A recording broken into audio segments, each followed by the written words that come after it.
মাছ নেবে? মাছ, তাজা তাজা মাছ। আরে, আজ তো সকাল সকালই মাছওয়ালা বেটা চলে এসেছে।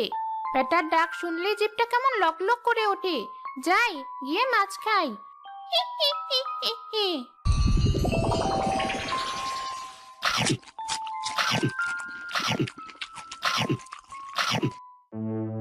এ আমি কি দেখছি?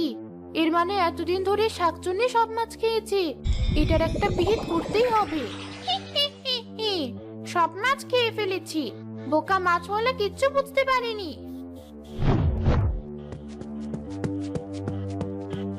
চলো তাড়াতাড়ি, বাড়িতে চলো। আমি চোর ধরতে পেরেছি। সত্যি? কে সে চোর?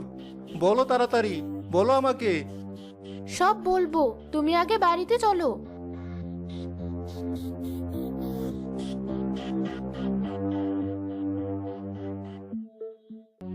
কি বলছো এসব?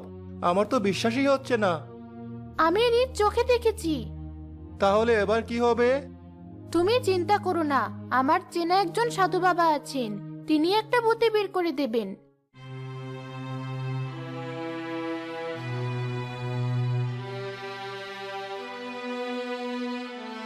চিন্তা করিস না, আমি তো আছি। ওই শাকচুন্নিকে আমি সাহায্য করবই।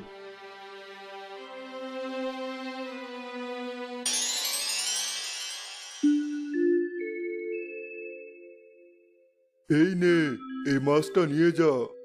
বাপরে, এত বড় মাছ! হ্যাঁ, বড় মাছ হলে তবেই না বড় চোর ধরা যাবে। যা, মাছটা নিয়ে যা। এটা নিয়েই কাল বের হবি। এটাই তোদের সব বিপদ থেকে উদ্ধার করবে।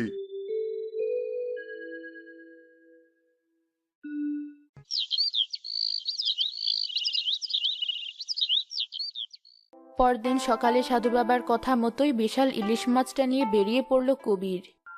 মাছ নেবে? মাছ! আরে, মাছওয়ালাটা চলে এসেছে তো দেখছি। ইলিশ মাছের গন্ধে চারপাশটা কেমন মোমো করছে। গিয়ে দেখি তো।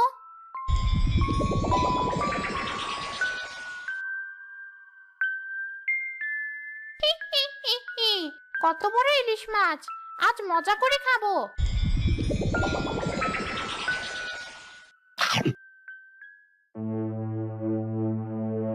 ওরে বাবারে, মরে গেলাম। আমার গলাটা বোধহয় ফুটো হয়ে গেল। কত বড় কাঁটা!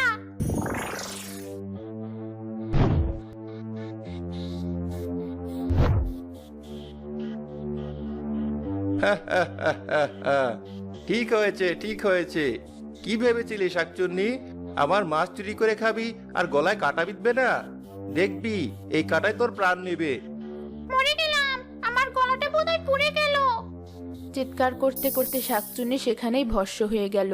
এই দেখে কবিরও মনের সুখে বাড়ি ফিরে গেল।